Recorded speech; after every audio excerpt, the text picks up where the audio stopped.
Mayuri, let's start with something simple. How would you describe a street dog in 3 words? I think if I have to think of a street dog in 3 words, that would be silly, independent, exceptionally loving. So, people often say that street dogs are dangerous. What do you think when you hear that? I can understand why that might often be the judgment people have, especially if you do not really engage often with dogs. A lot of these body languages, signs, for instance, barking, people also call it aggressive, right? Climbing up on people, that's aggressive.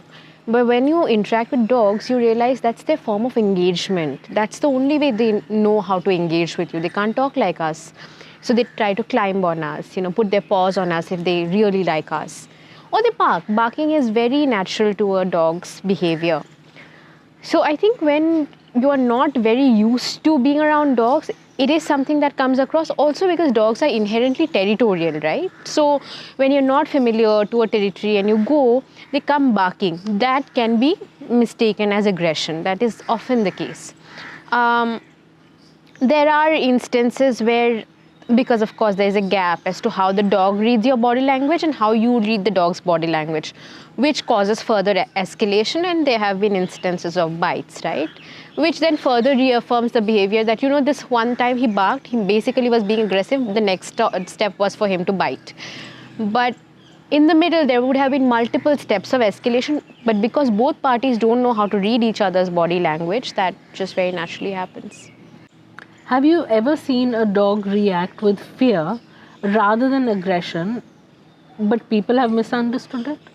Very often, actually. In fact, I would say 80% of the times with community animals, it's always driven by fear. And I think I have also learned to observe it over time, by the virtue of having volunteered with Friendicoes in the last couple years. It's often the fact that the dog assumes that you're coming to really harm them, because that's the norm, right? That's the baseline.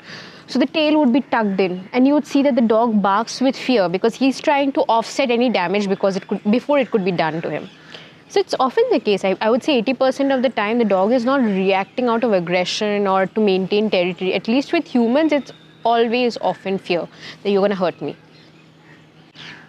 What is the most common misunderstood body language of dogs that we as humans have considered aggressive, but it's not? Putting paws up on people, barking. These are so everyday and so rampantly considered as aggressive. An aggressive dog will not put his paws up on you. That's not a way to attack. That will never be a way to attack. That's purely engagement. Barking, that's dogs vocalizing. Yes, you have to be concerned and you have to be careful of the body language, but that's not one of them. How do you think these street dogs survive in a world that is so hostile to them? Survival is very hard, and which is why we lose so many dogs so often. All of us, Mary, you would know it because we have loved community animals for long. We lose them in the blink of an eye, despite trying our best. Survival is often scavenging for food, relying on that one person to show some kindness, because the other times everyone's trying to get rid of them, right? It's not just surviving. I feel like it's just trying to also not get targeted. So the dogs are not only fending for food, they're also constantly worried as to when someone's going to come and hit them. Because right now the sentiment is that let's get rid of that community dog. We have a dog problem. I find it very interesting how we say we have a dog problem. What do we expect? What do we expect to happen? The dog should take themselves to the sterilization center, get themselves sterilized. The dog should take themselves for a vaccination. The kind of expectations we have of animals right now is a lot more than the expectations we have of humans. We expect them to carry out responsibilities and duties which us with all our cognitive abilities and apex species trait, we can't carry out. So it's not survival. I feel like they are just trying to live at this point, not just in terms of food and shelter, but to constantly save themselves from us. So yeah. So according to you, Mayuri, what would you say, where does all of this stem from? Where does it come from? This apathy for street dogs, where does it come from? I think it is not out of malice as much as it is out of ignorance and not knowing. And of course, historically we have said ignorance is bliss. It is really not. Not for coexistence. No one in animal welfare would say that it's bliss, because the thing is, your fear stems from the fact that you don't know how to read the dog's body language. You don't know how to control the population. You don't know how to address the rabies fear, because you don't know if the dog is vaccinated or not. You want all of these things to be done. You want someone to do them for you, but you don't want to be that someone. So I feel like there is a gap, yes, but also the responsibility of addressing that gap in today's day and time with so much of access to tech lies with us. So once we make an attempt that, and I disagree that you need to be an animal lover for it. You are inconvenienced by the number of dogs. That's all the more reason for you to find out how to address it. Is relocation the way? No. You dislike them. You don't want to hurt them, right? That's my understanding of it. So if you want to control it, you would try to find out ways to control it, and that is population control, that is vaccination. A lot of people would say that yes, we want to do it, but tell us how to do it. Nobody's going to tell you. Where are the people? Yeah? The governments are overwhelmed with human issues. Who's going to come and tell you what to do for animals? Make an effort. You're worried, you're desperate enough to write posts about it on social media, urge political call against dogs who can't think, talk, nothing. Might as well take some initiative, read about it, find out what are the ways. There are ways. I mean, at least in metro cities, there are many places where there is no avenue for you to do anything. But at least in cities like Delhi, there are options that are available, and you can use them to address the gap. What does it take a street dog to start trusting someone? It takes a while, because their baseline is to also always be worried and scared. Our expectation of dogs is that the moment they see us, they'll jump up in the air, wag their tails, come running to us. Or if you're scared of dogs, they'll look at us, they'll turn the other way, they'll walk away. We always think in two extremes. We don't have a middle ground for dogs that, they also might be curious, they also might take their time. I mean, for us, it's a street animal, right? But they also have thoughts, in the sense that they want to perceive how you are, who you are. And so I think that trust builds a lot because they struggle with food, they struggle with safety, and I mean, more than anything, and I think I might be very wrong here when I say this, I personally have found that they are so hungry for love. I mean, some of these dogs, at home you scratch your dog's head or their chin. And these dogs, many of them have never known that loving touch. Their only touch has been a hug. So when you touch their forehead, of course, when you're comfortable, when they come up to you, their chin, it's such a loving gesture, slowly, with food, with time, with patience. I think patience is the best way to build a bridge, a connection with a dog. And I mean, I know that there is a large notion, kind of understanding that only a bond could be formed with a pet who lives with you all the time. Correct. The intensity of your bond may be a lot higher just by the virtue of higher touch points. But there's no reason you can't build a bond with a community dog. They are very, very capable of love. Can you describe a moment to me that made you feel this dog just wants love? So I think I'll tell you about my own dog, and he's an indie. He's a street dog, quote unquote, that I had adopted in 2020. When he came to us, of course, it was lockdown, and people didn't really understand that dogs were not causing corona. So both him and his sister, they were beaten up and thrown away. And the rescuer thought he was dead. So when she picked him up, she realized he's still alive, and then he was in a veterinary clinic. It was a long ordeal. But of course, when he came back, he had a lot of hesitation. He was very uncertain about people. His first reaction to anything would be to snap. So initially I was petrified. I thought, did I even make the right decision? Because this dog seems like, he just hates human beings. But then I saw him quivering and his tail was tucked in.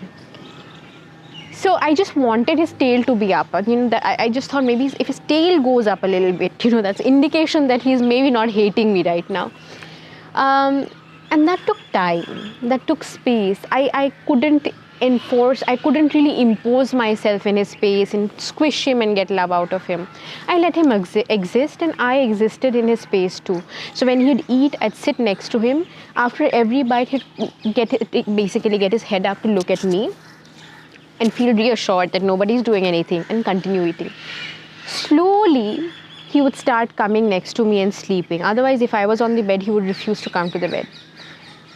And eventually, one fine day he came and he pawed at me to open my arms so that he could come in and sleep right next to me.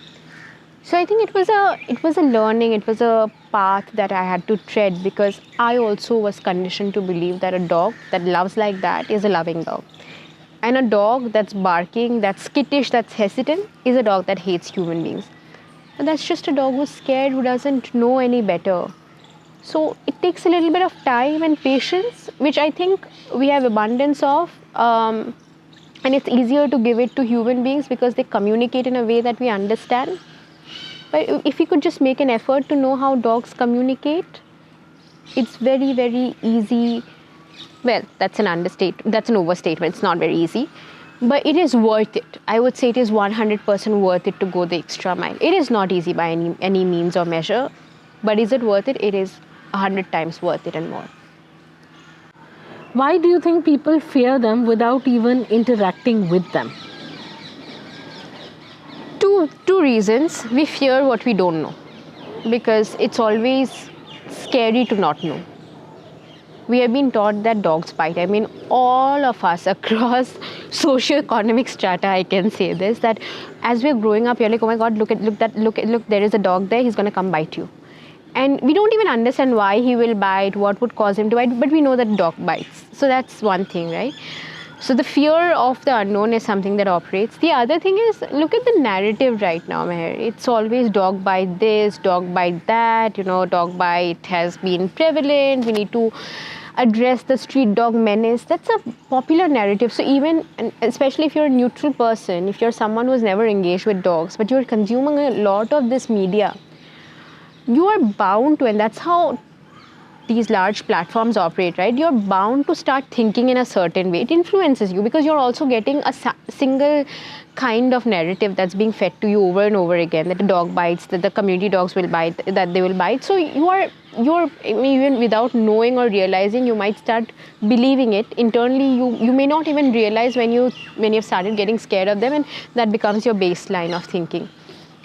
So I think these two reasons are largely, it's the fact that people don't know, and the fact that mostly what people are consuming about dogs in mainstream media is dog bites and dog attacks.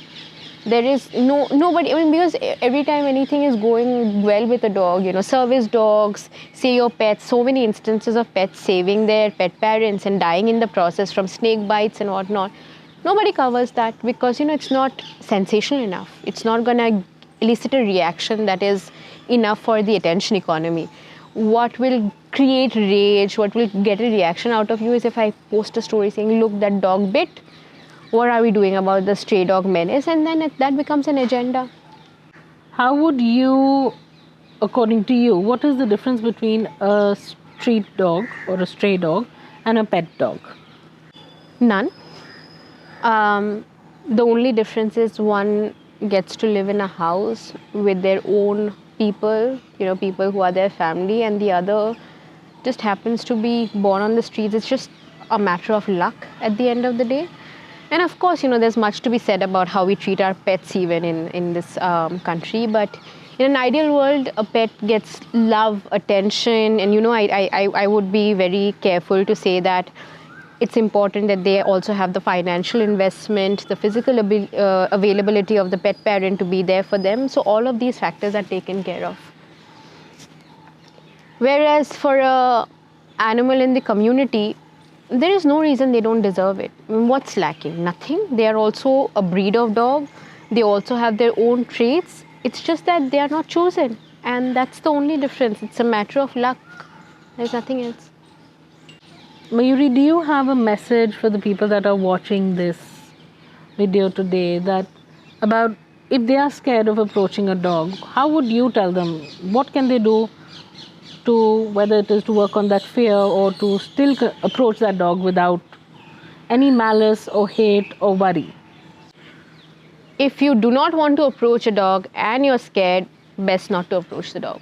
If you're scared but you want to do right by the dog, you want to learn how to approach a dog, start slow. Try not to make eye contact to begin with, because imagine how you would feel if you're unsure of a person. They've come into the same area as you have, maybe in the same room as you are. You're not very sure of them. You don't want to be awkward, being stared at. You don't want to have an awkward staring contest with them. Try not to make eye contact. Be in their vicinity. Let them approach you. Let them take their time. And it's okay for you also to take your time. It's not necessary. There's no timeline by which you must get comfortable with a dog. So let them take their time. I think with community animals especially, food is a very good way to connect, and that is a highly debatable suggestion, I feel, and a lot of people might disagree with me. But because it's a scarcity, they feel the most. Our community dogs are driven by that behavior. It's because of the lack of food that they are also very territorial, because if a lot of dogs come into the same territory, resources get distributed, which are already scarce. So I think that's a great way to bond, because I think dogs understand intent a lot better than humans do. And so when you give food and they realize, they associate you with that positive experience of their tummies being full whenever you're being around, that's one way to get them to start coming to you, to start being comfortable to you, and that's the start of a bond, right? But yes, it takes a lot of effort, a lot of intent, and intent is irreplaceable here.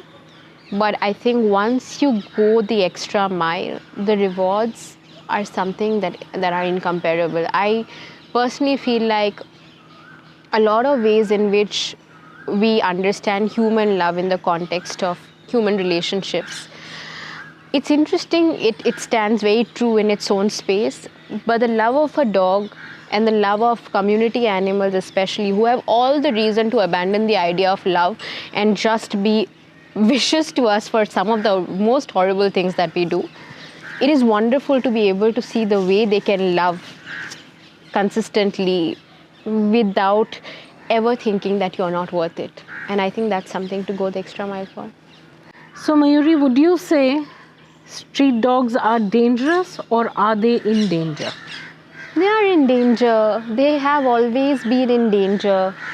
And I get it that they may seem dangerous because we don't understand their language, the way they communicate with us. Also because we are so concerned, and it's very understandable. We are so concerned about our own safety these days that we think that we deserve all spaces, all resources at the cost of everyone else.